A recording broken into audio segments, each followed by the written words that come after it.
जनता को तो ये दिखता है ना। आप एग्जाम्पल देख लीजिए कि अब कोई भी कार्य हो, आप सीधे बोलेंगे राम मंदिर हमने बना दिया। बहुत अच्छी बात है, हर किसी के आस्था का विषय है राम मंदिर। लेकिन जनता क्या देखती है कि आप यहाँ महंगाई कितनी चरम पे है। जनता क्या देखती है, उनके रोजगार को क्या असर पड़ा है। जनता क्या देखती है कि आप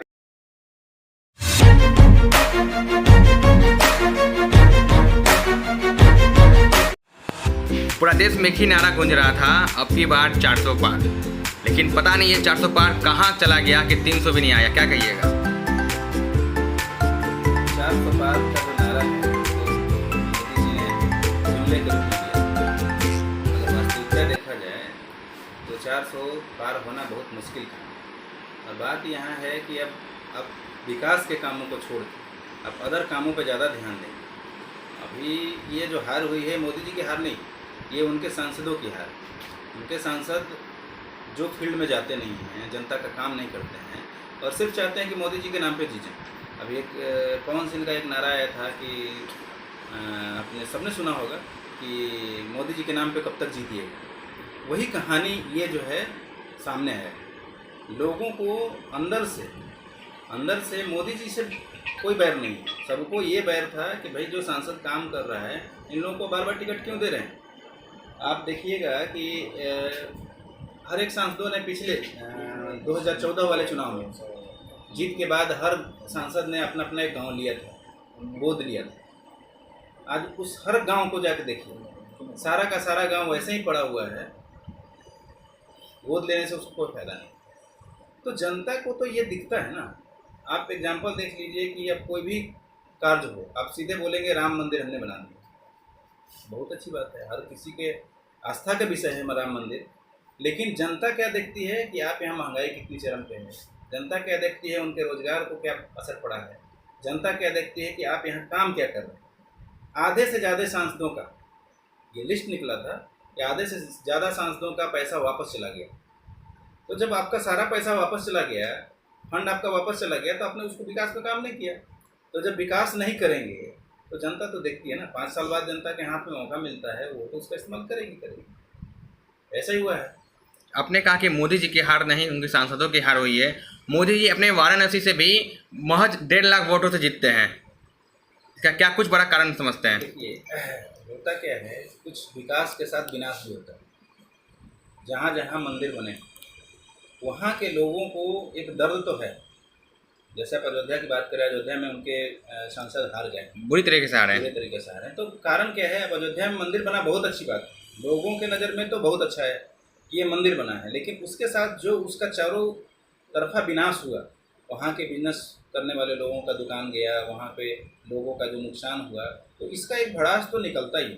और भड़ास तो वोट के रूप में निकलेगा। दूसरा तो कोई ऑप्शन है नहीं जनता के पास। जनता तो रैलियां करती नहीं है, जनता तो कोई भी काम करता नहीं, वो तो वोट ही देती है। वोट का जब समय आएगा तो वो मौका का तलाश में था, उन्होंने अपना मत दिया, कांग्रेस को दिया, दूसरे क्षेत्रीय दलों को दिया। आप देखेंगे कि यूपी में 40 सीटें लगभग हार के बैठे हैं।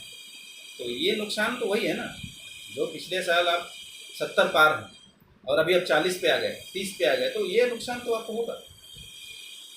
लेकिन जब अब सरकार बन गई है, सरकार पहली जैसी नहीं रही, मजबूत सरकार। आप गठबंधन की सरकार है, मोदी जी भी अब प्रेशर में रहेंगे। प्रेशर तो ठीक है, अच्छी बात है, लोकतंत्र में प्रेशर होना भी चाहिए। जीत की बात जो होती है तो सरकार भी मोदी जी की बनेगी, लगभग तय है। लेकिन क्या है कि मोदी जी को ये चीज़ समझ में आ जाएगी कि जनता के बीच में काम भी करना पड़ता है। सिर्फ बाहर के वैभव को दिखा के, जीडीपी दिखा के, राम मंदिर को दिखा के, कारगिल को दिखा के आप जीत हासिल नहीं कर सकते। जनता का भी ख्याल रखना पड़ता है। अभी आप देख रहे होंगे, पिछले साल पटना में ही जब मोदी जी का आगमन था, तो उस समय जितने भी टूटे फूटे जगह थे, उन पे पर्दा चढ़ा दिया गया। ये पर्दा चढ़ाने की ज़रूरत क्यों पड़ी? इसलिए पड़ी क्योंकि आपने उस काम को कम्प्लीटली किया नहीं। अभी बहुत सारे आप जाएंगे, आप पटना में रहते हैं। पटना में नहीं है, दिल्ली में भी ऐसा वाकया हुआ था। G20 जब सम्मेलन चल रहा था तो जितने भी स्लम एरिया थे उन्हें पर्दा से झाँक दिया गया था। तो आप यही तो मैं बोल रहा हूँ ना, ये पर्दे से ढांकने की ज़रूरत क्यों पड़ी? जबकि आपके सारे सांसदों का पैसा रिफंड चला गया। उस सांसद के पैसे का इस्तेमाल अगर आपने किया होता 2020 में कोरोना आया तो 2 साल लोगों ने बर्दाश्त कर लिया कि चलो भाई ये पैसे फंड के हैं और ये वापस भी चलेगा तो कोई बात नहीं, लेकिन हर साल आपके पैसे फंड वापस चले जाते हैं। हाजीपुर से सांसद पिछली बार थे पशुपति पारस जी का पिछले साल का 5 करोड़ रुपए वापस चला गया। 7 करोड़ मिलता है एक सांसद को एक साल, 5 करोड़ रुपए वापस चला गया। चिराग पासवान का लगभग 60% पैसा वापस चला गया। जमुई के सांसद हैं, जमुई में क्या गरीबी नहीं, खत्म हो गई जमुई की गरीबी। ये जनता देखती है और इसी के आधार पे वोट होता है। आप रोजगार की बात करते हैं तो रोजगार तो आप सृजन कर नहीं पा रहे हैं। आपने सृजन जो किया है अग्निवीर की जो ठीक है, आपने विदेशों से लाया वो फंड प्रोग्राम की है, भाई विदेशों में ऐसा होता है कि लोग सरकार को, लेकिन विदेशों में दूसरा प्रोग्राम होता है, वहाँ पे लोगों को आर्मी में जाने की इच्छा नहीं होती, इसलिए उनको 4 साल के लिए लिया जाता है कि चलो भाई 4 साल के लिए आप आ गए और देश की सेवा करने के बाद फिर आप वापस रिटर्न करो। लेकिन यहाँ पे तो लोग देश सेवा के लिए जज्बा लोगों के बीच में है, आर्मी की आगे वैल्यू है और उसको आपने 4 साल में कर दिया कन्वर्ट। अब 4 साल की नौकरी करने के बाद आने के बाद वो कोई नौकरी नहीं कर पाए तो पूरी ज़िंदगी तो उनकी बर्बाद होगी ना। ये अग्निवीर का एक बहुत बुरा नतीजा निकल के सामने आया है। जैसे लद्दाख के जितने नेपोलियन भारतीय थे वो सारे चीन को ज्वाइन कर रहे हैं, तो कोई अमेरिका को ज्वाइन कर रहे हैं। मतलब अपने देशवासी के दुश्मन बन जाएंगे। मैं तो वही तो बोल रहा हूँ ना, मेरे कहने का वही मतलब है कि आप जो प्रोग्राम कर रहे हैं एक शॉर्ट टर्म प्रोग्राम को आप नहीं कर सकते, क्योंकि यहाँ पे रोज़गार की कमी है।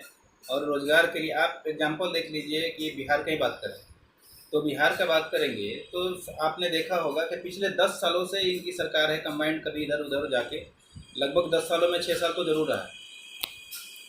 तो इस 10-15 सालों में 6-7 साल 8 साल जब आप साथ में रहे तो आपने बिहार को क्या दी? अभी आपने चुनाव में बोला 25 करोड़ हम दे रहे हैं बिहार को। इससे पहले अगर 25 करोड़ दे दिया होता तो आज ये नौबत नहीं आती। ये सब चीज़ें हैं जो... अच्छा, आप लोजपा में रहे हैं, आपने बात किया कि जमुई में चिराग जी ने काम नहीं किया, वही इस बार 5